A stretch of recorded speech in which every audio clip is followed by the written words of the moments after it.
हमारे साथ बात करने के लिए नवाब इकबाल महमूद साहब हैं। सर, कल की घटना जिस तरीके से आपने देखा था, जिस तरीके से उपद्रव की विजुअल्स भी आ रहे हैं, किस तरीके से आप लोग इसको मानते हैं और क्या रहा है कारण इस तरीके की घटना?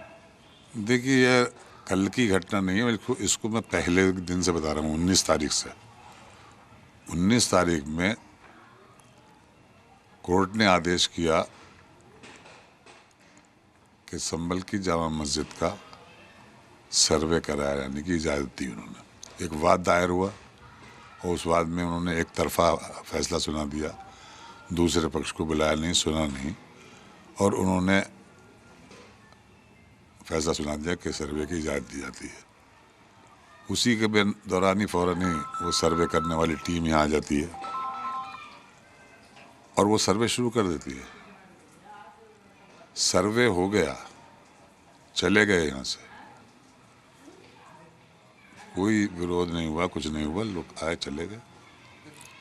अब दोबारा एकदम से रात को, सैटरडे नाइट में, कल ही दोबारा, कल संडे था, सैटरडे नाइट में 11-12 बजे करीब जनता को ये सूचना मिली कि दोबारा सर्वे सुबह को होगा।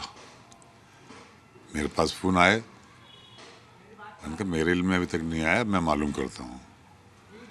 तो मैंने संभल के अधिकारियों से मालूम किया क्या ये बात सही है, तो उनके हाँ ये बात सही है, सुबह को हम लोग आएंगे, उनको प्रोटेक्शन देंगे और उनको उनका सर्वे कराएंगे। उन्होंने हमें भेजा है लिखकर, और हमने उसकी इत्तला जामा मस्जिद के सदर और उनकी कमेटी को दे दी है। मैंने कहा अचानक ये बात हो रही है, क्या कोर्ट का कोई आदेश है कि नहीं? वही आदेश कंटिन्यू कर रहा है।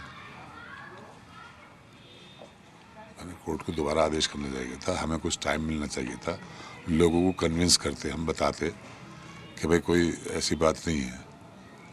मगर ये हुआ, मैं तो यहाँ नहीं था, मैं लखनऊ था। तो मेरे पास कल सुबह टेलीफोन आया कि साहब सर्वे की टीम आ गई है और अंदर सर्वे कर रही है, बाहर बहुत आदमी इकट्ठे हैं। फिर उसके बाद में दोबारा फ़ोन आया कि साहब लाठी चार्ज हो गया। दोबारा फ़ोन आया कि गोली चल रही है, आंसू गैस के गोले छोड़े जा रहे हैं। तो मुझे बड़ा वो हुआ कि ये क्या हो रहा है।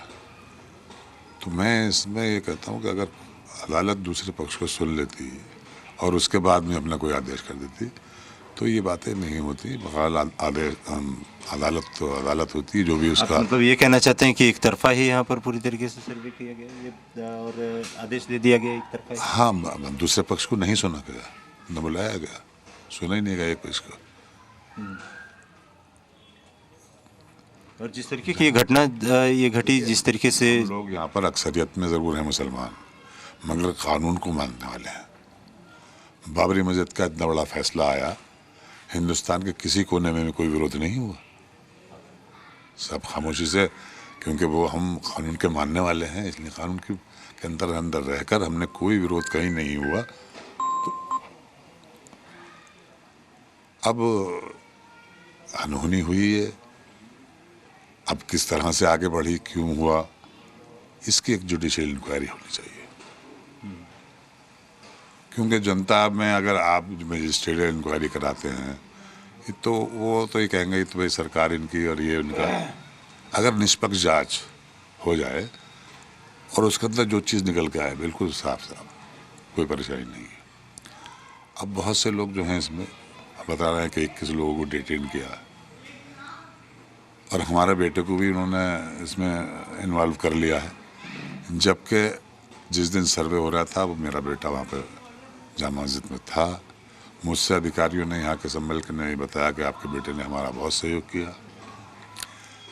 आज मुझे किसी चैनल से फ़ोन आया, उन्होंने बताया कि आपके बेटे को भी इन्वॉल्व किया गया है इसके अंदर। मैंने कहा मेरे इल्म में नहीं है, अभी तक आपकी बात सुन रहा हूँ। एफआईआर दर्ज की गई है उनके खिलाफ? हाँ, ये बताया मुझे, बुक किया गया, ये बताया। एफआईआर न कह के ये कहा कि आपके लड़के को भी बुक किया गया है। मैंने कहा अगर उसका कहीं इस चीज़ में इन्वॉल्वमेंट है कि नहीं वो चला रहा है, कहीं वो भीड़ के अंदर है और वो चला रहा है, गोली चला रहा है या भीड़ में लाठी चला रहा है, हाथ में डंडा है या कुछ है, अगर ये चीज़ फैक्ट मिले तो मुझे कोई वो नहीं है आप उसके खिलाफ कर रहे करें। मगर जब उसकी ना भीड़ में ना कहीं कोई प्रेजेंस है ही नहीं वहाँ पर। हाँ, सुबह के टाइम में वो गया था और फिर फ़ौरन नहीं लौट आया, क्योंकि जामा मस्जिद के जो पैटर्न हैं उनसे हैं, उनके वकील साहब हैं वहाँ, वकील हैं जो उसके पैटर्न हैं, क्या नाम उनका, मशहूद एडवोकेट, उनसे मिल के आया। वहाँ पे डीएम साहब थे, उन्होंने उसको देखा, बोले सोहेल तुम अंदर रहो। वो अंदर गया, थोड़ी देर डीएम साहब चले गए, वो घर को आ गया। इतना इन्वॉल्वमेंट उसका है इसके ऊपर भी, हम जैसे लोगों पर जो हमेशा यहाँ पर रहकर सबको एक करने की बात करते हैं। सीन